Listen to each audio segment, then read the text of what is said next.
Hey, what's up guys? How you doing? It is Lasty here. Welcome to a new episode of The Road to Glory here on FIFA 18 Ultimate Team. Today I'm going to start things off with a little bit of an SBC, the marquee matchups, and then we're going to move into all of the games, well, the highlights from the games that I played in the weekend league this previous weekend. So, if you could do me a favour and hit that thumbs up button right at the start of this video, that would be absolutely amazing. I'd really appreciate it. Let's try and hit 1,000 likes on today's vid, guys. That would be awesome. So you're seeing the teams that I'm putting together here for marquee matchups, literally like purely based on what I had in the club. I don't care if I get rid of someone that's slightly more valuable, because if I don't have to go out and buy them, then I might as well just use that player. So a lot of the time some of my players are untradeable as well, so that's always a good thing. And I was just hoping for some half decent packs rewards from the marquee matchups, but I don't know if that really happens. Like, you can see that the pack rewards are just a little bit meh.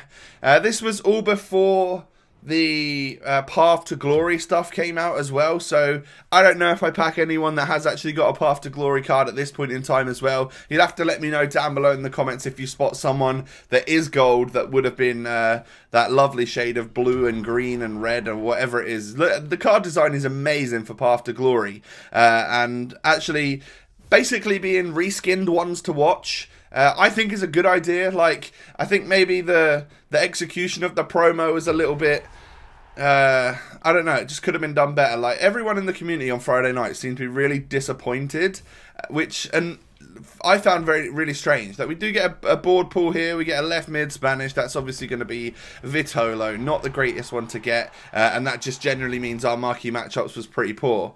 But yeah, everyone seemed really disappointed with the promo on Friday night because it had been hyped up the day before. Whereas I imagine if no one had said anything and they just dropped that promo on the Friday night, people wouldn't have been expecting anything, and it would have gone down an absolute treat. So I hope that's the way it goes next time, because we're still really early game. We're a month or so into the release, so like bringing out end tier stuff would just be a silly idea, and then people would moan that it's expensive. So it's sort of lose-lose at the moment, I think.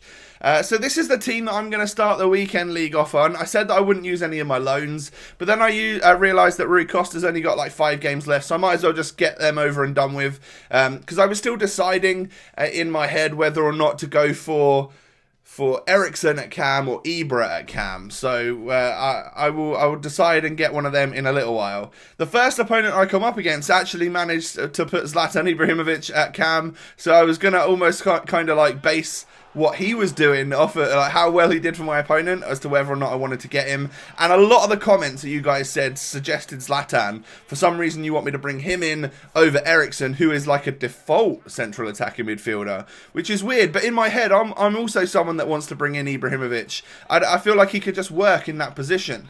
So 11 minutes into my first weekend league game, it wasn't going too well at all. I was 2-0 down. I managed to play it out wide to Gabriel Jesus here, and that long touch, like that situation right there, I need to finish it, and I need to score a goal right there as well, just because that's the sort of thing which can get you back into a weekend league game, can win you a weekend league game. So yeah, a big sort of shock to start things off. It's a bit of a shock to the system. We do get a goal on Gabriel Jesus' debut though. I told you guys I was going to sign him for definite, and I'm pretty pleased that we've got him in around 40,000 coins or so. I think it cost me maybe a little bit more. I can't actually remember. It would have been shown at the start of this video though. I thought I tackled Lacazette there, and I've definitely got a few issues with the gameplay at the moment, and well, I think a lot of the community have actually. You know, we've got pro players for pro FIFA teams that are literally leaving the scene because of the state of the game, which definitely says something. And yeah, it's a big topic at the moment on like Reddit and on Twitter and stuff like that. I'd actually like to know what your thoughts are on the gameplay as well, because what you're seeing the stuff going on in the background here. I think this is my 3rd game, because I ended up losing the first one 4-1. I then ended up losing the second game, but the clips weren't great, so there's no point showing you that one. So I was 0-2 at the start of the weekend league. I go 1-0 down in this particular match and then hit the post.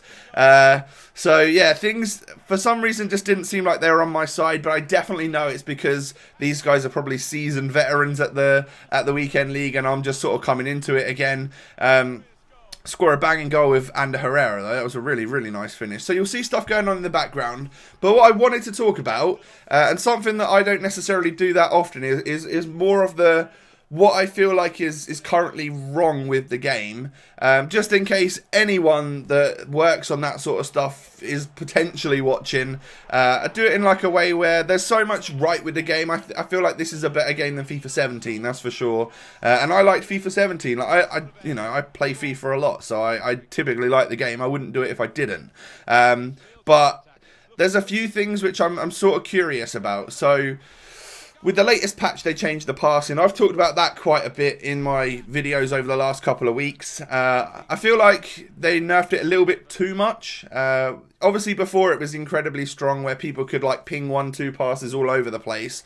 I personally loved that. And obviously then I'm going to be a little bit meh when that's my play style and they changed that up. So I feel like they've been nerfed a little bit because like first touches and the ability to pass at certain angles and stuff, it feels like a lot of the time these guys don't feel like professional footballers anymore, more like Sunday League players. There should be some players out there, you know, we've got Rui Costa in this team. A lot of the times his passes just go array and astray when I don't feel like they should do. So a tiny tweak back, I nearly said twerk. A tiny tweak back up, but obviously not as far as it used to be, I think would probably be right for the game, and it would keep the game speed a little bit quicker as well, because obviously it's been slowed down a lot with every player having to take a first touch and stuff. So that's the first thing that I feel just it was just maybe tweaked a little bit too much before.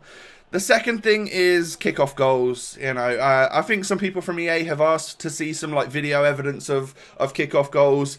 If you've watched the Road to Glory over the last couple weeks, then I score a lot of kickoff goals just because they happen, right? You know, I concede a lot of kickoff goals, I score a lot of kickoff goals. It just seems like maybe the positioning of the defenders for the defending team are not quite in the right place. They don't snap to get to moving quick enough and stuff. So it's quite easy for you to get through just by doing some 1-2 passing and stuff. And there are a lot of goals straight away after the halftime break, or after you score, they go ahead and score. It just does happen. By the way, we picked up our first win there, 6-2. Quite a convincing win in the weekend league, that. And I was really happy coming away from that game, and then pretty confident going into this next game because the person I was up against had like relatively low chem, and I didn't expect to see something like that in the weekend league, and I score within under 3 minutes of this game. So pretty buzzing to start that. But then it sort of came into my head, well, if he's got that team in the weekend league, he had to qualify for the weekend league, so he's obviously that sort of standard. So yeah, I definitely didn't want to get too overconfident and stuff in this particular game, and well, I can't believe I didn't score there. I hit the post with Marquee, I'm pretty sure it was. And at half-time, we're 1-0 up with very similar stats. This guy held the ball really well against me. I'll give him that. Like, even with his low chemistry players and, well, kind of like average-looking players, to be fair, there wasn't anything super special apart from like an inform Batshuayi up front, who actually ends up equalising on me. And I felt like this game was going to end up going bad just because he was holding the ball really well, and I couldn't really create much. I brought some subs on, and in the end, Alessandrini does stick me a goal into the lead in the 72nd minute. Definitely something that I needed was the substitution. Like, they're actually a massive part of the game, and that's a part of the game that I really like. I like that bringing on fresh players later on in the game feels like they're fresh players, and you can really get the benefit from doing that, and it's like a tactical play. So I really like that about the game. I feel like subs are more important than ever in FIFA, and it's something I need to learn to do a lot more.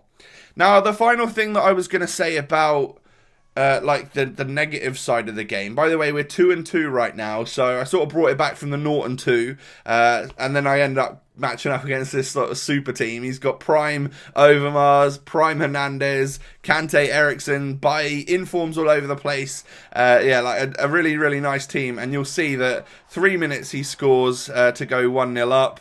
And then, like, in the 7th minute, he gets in and takes a shot with Hernandez. That one goes in, 2-0 up. and it doesn't last much longer. I end up pushing this one out to the 20th minute before he ends up scoring a goal with Hernandez again to go 3-0 up. And at that point in time, there's no point playing. I dashboard the game so that I can keep the fitness of my players. And unfortunately, that was the last game for Rui Costa. He didn't really get to do anything just because, well, I was up against a much better opponent who was just nailing goals against me. And that's like a waste of time if you continue to play. So he ends up leaving, and I do end up going out onto the market to pick up an Ibrahimovic. 88 rated Zlatan Ibrahimovic, an idol of mine, comes into our ultimate team. Only 72,000 coins, obviously because of that pace stat that he's got and the slight market crash from all of the hype around Black Friday and stuff like that. So, yeah, I'm really happy to bring in someone that I personally absolutely love, and I hope he can do well for us in that centre attacking midfield spot. Next game we go into, the guy doesn't really care about Ken by the looks of it. Wants to watch Mbappe and Aubameyang up front though. That could be an issue. I do go 1-0 up, however. Really nice goal created by Martial and scored by Gabriel Jesus. But anyway, I digress. I wanted to talk about the final thing, and it's just like a minor thing, but I don't know if you guys will have noticed it as well, that when you tackle someone, a lot of the time you end up in a worse position. They tend to get the ball back. Like, if you're doing just like a regular B tackle, a lot of the time it doesn't quite work out and it bobbles back to your opponent, puts you behind them and like out of position, and they end up in a better position than if you hadn't have even bothered trying to tackle them and if you just jockeyed them. Maybe that's something I need to just add into my game. By the way, Ibra getting a goal on his debut. Welcome to the club, my friend. Yeah, like, I don't know if that's just something that I need to learn, like maybe not to tackle in certain situations unless you're properly like square on with the player. But a lot of the time I find that my opponent comes out the other end of the tackle with the ball in front of me, and I'm left for dead. Like, and then obviously that creates a massive gap for them to be through. It happens an awful lot for me, and like I said, it's something maybe that I should learn to change. I end up getting a 90th minute equaliser here to push this one into extra time. That's thank God for that. He's got low chem, but he's got some super players. So some of the players that he was using were still like obviously on 7 chem or something like that. And if that's the case, they're not going to play much different to full chem. In extra time, I end up giving a penalty away with Rudiger, and Rui Costa ends up scoring the pen, which is fine. And then obviously I went super all-out attacking, trying to get back in the game, and he just, he held possession for a little while and ended up nailing the ball into the back of the net, which, again, happens quite a lot. Like, if you're the winning team, if you're winning in extra time, and you're doing that thing where you're holding the ball, not in your defence, but if you're holding it outside the edge of your opponent's box, sometimes they get super aggressive, leaves a massive gap, and you can finally score the goal to really put that game to bed. I then come up against a guy, again, nice team, Dembele, Martial, Mbappe, I think it was. Was there Martial? I can't remember. He's definitely had Mbappe and Dembele in the squad. He goes 1-0 up. I managed to get an equaliser here with Martial, and at half-time, I'd say the game was really, really even.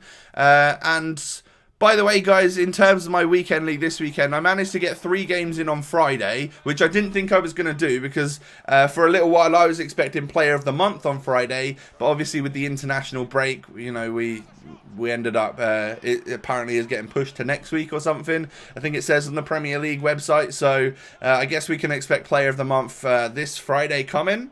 And then I boosted it up to, I ended up squeezing 11 games in total into Saturday. So it was probably a couple games more than I thought I was going to play. I thought I might end up being able to play like 8 or 9 games, but we ended up getting it up to 11, which obviously is only like a quarter of the way, just over a quarter of the way what a whole weekend league would be. You know, but it's better than what I would normally do, so hopefully that sort of thing can continue. Now, you see in this particular game that I was 3-1 up, and then in about 10 FIFA minutes, I bottled it and ended up losing 4-3. And at this point in time, I'm 2 wins out of 7 games. 2 wins, 5 losses. How embarrassing is that? And in my head, I'm like, this is a waste of time. I'm not earning anything here because, like, I'm not getting up to like the gold rewards. Or is it worth it? Like, I'm trying to figure out if for someone like me who's obviously below average in the weekend league, way below the standard in the weekend league, is it worth it? Because I can get into the lead a lot of the time, but I end up completely bottling it against these players who are just definitely better than me. I look back at the footage here and I'm like, what am I doing in that tackling situation? How come I don't run the player back an extra couple of feet before I put the tackle in? How come I slide really early? And at the time, I feel like I'm doing the right thing. So yeah, it's definitely weird looking back in hindsight. I'm guessing a lot of you are looking at some of the defending I'm doing when I concede my goals thinking, what is he doing? At the time, I'm like, why is my defender not moving where I want him to be? So yeah, it's like, it swings and roundabouts. Like, obviously in hindsight, I would have scored that penalty, for instance, when I was 2-1 up and really put the game to bed. But as you can probably guess, my opponent runs up the other end and ends up scoring the goal. So he gets an equaliser when effectively I could have been 2 goals up. He then runs down the other end and scores another goal with Morata. That one was a bit suspect. I genuinely don't know how Varane didn't get to the ball. But again, like, what can you do? Sometimes they just get in the right positions to score the goals. And then I'd get the equaliser. That was a kickoff goal, I'm pretty sure. Actually managing to score a goal right at the end to push this one to extra time. And knowing that I went a goal up and then a goal up again at 2-1, felt like this game could still be for me. And then Musa comes on and scores a goal in the 108th. And I'm like, okay, I got 12 minutes left to get this one back in the game. And that is the goal that I score. In the 120th minute, I think I changed my formation up to the 3-4-2-1, the one which is super attacking everywhere, just to push to try and get this game to go to penalties, and I end up doing so. So he scores his first one, I step up with Heung-min Son and score my first one as well. He's then going left, I dive left, but for some reason my keeper doesn't save it. Why does that happen? And then I miss. So effectively, I'm now 1 goal down at the moment. However, I save it with ter Stegen. If I score this, I level it up, and I do score it, even though he dived the right way. So it's now level. Herrera scores for my opponent, meaning that if I score this, I'm level again with Martial. He runs up with Matic and sticks it wide of the post, meaning that I've got an opportunity to win the game. And of course, it is Zlatan Ibrahimovic, our new man, our new maestro in that attacking midfield spot that ends up winning the game for us to put us up to a whopping 3-5, guys. Come on. I was buzzing. I felt like I deserved to win that game. So to end up doing it in penalties was pretty cool. So what you'll notice is a lot of these games are going to extra time. I was trying to do the maths to work out, like, for instance, it took me, I think we did 2 episodes of the Road to Glory last week where I was trying to qualify for the tournament for the weekend league itself. So like the first episode I ended up playing 4 matches and got knocked out. So that's 2 lots of 2 matches and I got knocked out, which is like, let's say an hour. I think, you know, it's, an average game is 15 minutes, let's say, and then like you can add a bit on for extra time every now and again. So an hour to do that, and then the episode that I actually qualified for the weekend league, I got to the semi-final in the first batch, and then I won it the second one. So that's like 7 games, which is of course like an hour and 3/4. So we're up to 2 hours and 3/4 right now. I told you guys that I managed to get squeeze 11 games into this weekend league. And which I think puts me up to like 22 games in total for the weekend league and the qualifying. And the stress levels are high, especially in the actual weekend league stuff. And so that averaged out at like something like 3 hours. But then obviously the weekend league games are going into extra time. So I'm trying to work it out, and I'm like, I think that's like 4 straight hours worth of actually playing FIFA if they're like 15 minutes a game and then some with extra time. So 4 hours worth of stuff for the rewards that I'll get here in the weekend league versus like, so 22 games versus if I was to play squad battles. I think if I was to play squad battles and play 22 games on Legendary, which I'm pretty sure most of the time I can beat with the 5 goals and whatnot. Sometimes I'll just about win the game. So let's say I average 2,000 points a game. 22 games at 2,000 points is 44,000 points. Puts me into Elite 3, which is what I've been getting when I play in squad battles. So by putting the same amount of game time into into squad battles, which is less stressful and more spread out over the week, I think I would end up getting like 3 times the amount of rewards, which the weekend league is great. If you're good at the weekend league and you are a solid FIFA player and you can stick the 40 games a weekend, I can't. There are a lot of people that can though. If you can do that and you can get up to even gold 3, let's say, if you can get gold 3, gold 2, gold 1, or even into the elites, you are laughing. You are making so much bank. It is totally, totally worth it for you. You might not be able to see your mates or your family at the weekend, but because it's not spread out, but you'll get some mad coins on Ultimate Team. Now, I won my final 2 games here and got myself up to the 5 wins in the weekend league, which sometimes in FIFA 17, I'd play 5 games and get the 5 wins. Today, it took me 11 games to do that. So that wasn't a great performance whatsoever. I was playing some pretty shoddy FIFA, but in the end, we ended up getting our 5 wins. So we're going to get 7.5k and a 25k pack for that 22 games throughout the week. If I did it on squad battles, I would get 20k coins and 3 packs. One of them being a player pack, one of them being a rare players pack, one of them being a jumbo gold pack. So what I'm going to do next week is focus on squad battles to play the same amount of games to get up to hopefully Elite 3. And if that's the case, we'll get triple the rewards. I'm thinking the week after, maybe I need to do it so that I just do like bronze pack method or something. Try and see if I can earn what I would earn either in the weekend league or in squad battles just from grinding the bronze pack method to see if that's another alternative way to earn that amount of coins in a week. So it's interesting. I'm trying to do the maths behind it and work out what is the best, the right game type for me, the best game type for me, or the best way to earn those coins consistently. I'm pretty sure it's probably going to be squad battles at this point in time, but a mixture of squad battles and bronze pack method, or squad battles and the weekend league, or weekend league and bronze pack method. Some of that stuff across the board is probably going to be what obviously brings our coin balance up. Probably going to sell Ibra, maybe Gabriel Jesus as well for the time being, since as the market is dipping with Black Friday stuff. But I hope you guys have enjoyed today. If you have, do me a favor and hit that thumbs up button. Don't forget to subscribe to the channel if you're new. Have a great day and I'll catch you next time. Peace.